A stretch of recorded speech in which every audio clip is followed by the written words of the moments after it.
Imagine waking up and oil costs 55% more than it did a month ago.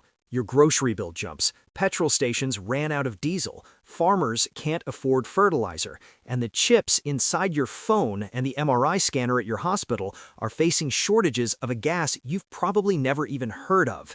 That is not a hypothetical. That is happening right now.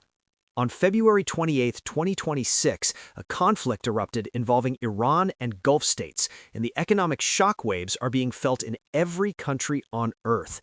Today we're breaking down exactly what has been destroyed, what is already running short, and what comes next even if a ceasefire is signed tomorrow. Let's start with the physical damage, because it is enormous. Qatar's Ras Laffan complex is the single largest LNG export facility on the planet. It has had 17% of its capacity destroyed. Engineering assessments say repairs will take up to 5 years, not 5 months, 5 years. Iran's Asaluya processing complex, which handles gas from the massive South Pars offshore field, has taken direct hits. Kuwait's refineries, UAE gas facilities, and Saudi oil infrastructure have all been struck in the crossfire.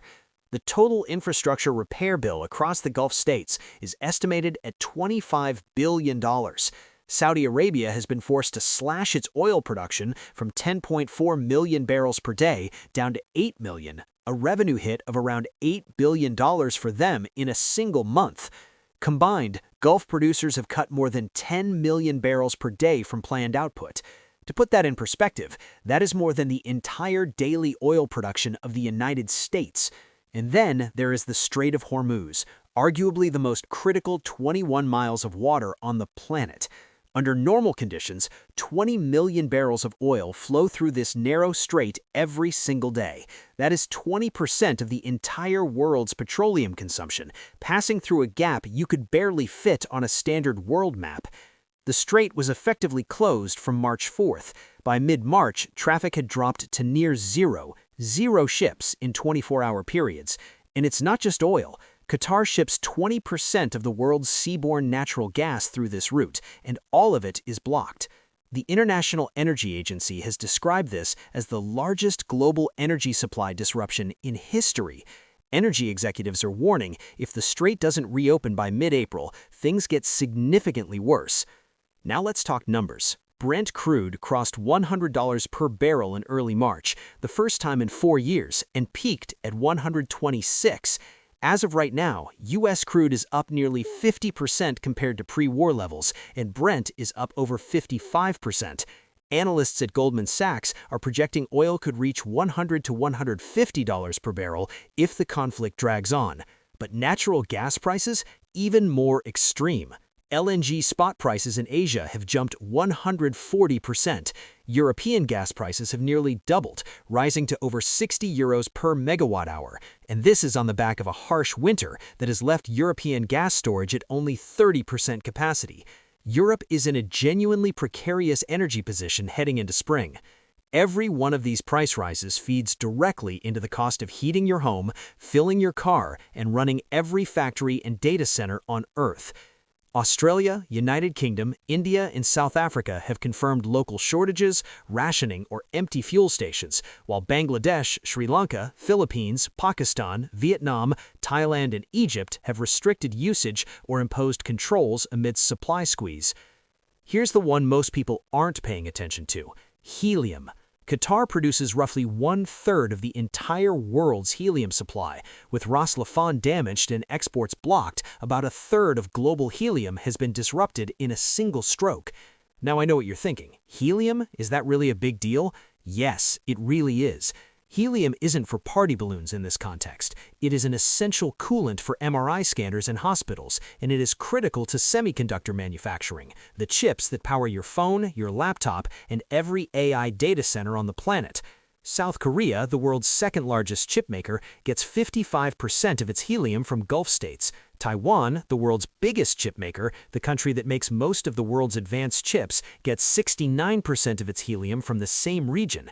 If those fabs can't source helium, production slowdowns are coming. In an era already obsessed with AI, that is a serious problem. This section is the one that will affect the most people in the most countries for the longest time. Food. 1/3 of the world's fertilizer ingredients transit the Strait of Hormuz. That includes urea and ammonia, the foundation of nitrogen fertilizers that literally feed about half the world's population. Since the war began, urea prices have surged roughly 50%, from around $400 to $490 per ton, up to over $700. Ammonia is up 20%. What does that mean in practice? Farmers globally, particularly in developing nations, face a brutal choice right now: spend far more on fertilizer, plant less, or switch to less productive crops. Yields are expected to fall, and when yields fall, food prices rise. Not a little, not temporarily, structurally. This is a spring planting season problem. The decisions farmers make in the next 2 weeks determine what ends up in shops in autumn 2026 and the years beyond. In the Gulf region itself, where countries import 80% of their calories through the Strait, consumer food prices have already spiked between 40 and 120%. Iran is dealing with food inflation of 105%.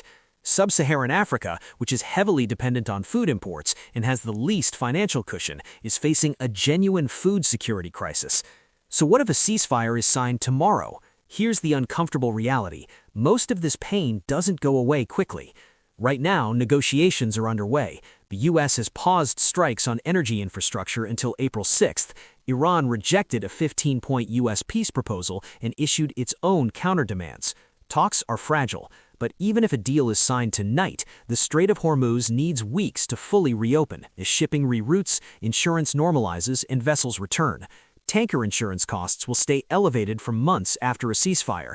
That cost gets passed straight to you at the pump. Oil prices won't snap back instantly. Markets need to see the deal hold before they price in stability. Qatar's Ras Laffan won't be restored for years. Helium exports from Qatar won't resume at full capacity for a very long time, and fertilizer supply chains are already disrupted for this entire planting season. A ceasefire is the beginning of recovery, not the recovery. Zoom out, and the long-term picture is where it really gets serious. The world's food supply depends on a planting season happening right now. Fertilizer shortages hitting farmers this spring mean lower harvests this coming autumn. Lower harvests mean elevated food prices running through 2026 and well into 2027. For wealthier countries, that's a painful squeeze. For the world's poorest nations, it's a humanitarian crisis. On energy, the conflict will accelerate a restructuring that was already underway. Countries that relied heavily on Gulf LNG will now aggressively fast-track renewables, nuclear, and domestic energy storage to reduce strategic vulnerability. Europe went through a version of this after Russia's invasion of Ukraine. It's learning the lesson again, harder. For semiconductors, manufacturers will spend the next several years trying to diversify helium supply, including expanding production in the US and Russia, but that takes years of investment. Chip supply chains will feel the pressure in the meantime. And the headline economic numbers are striking. Goldman Sachs warns Qatar and Kuwait could each see GDP contractions of up to 14% if the conflict continues through the end of April. UAE faces up to 5%, Saudi Arabia up to 3%. But here's the thing, those numbers ripple out. Every country that uses oil, eats food, or builds electronics, which is every country, absorbs some share of this shock.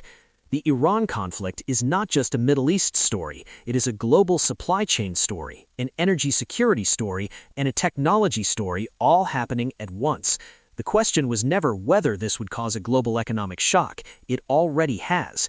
The question now is how long it lasts, whether diplomacy can hold, and which countries and governments adapt fastest. If you found this breakdown useful, subscribe. We cover the economic stories that connect the dots others miss. Drop a comment below. Which part of this do you think deserves more attention? We read every one. We'll see you in the next one.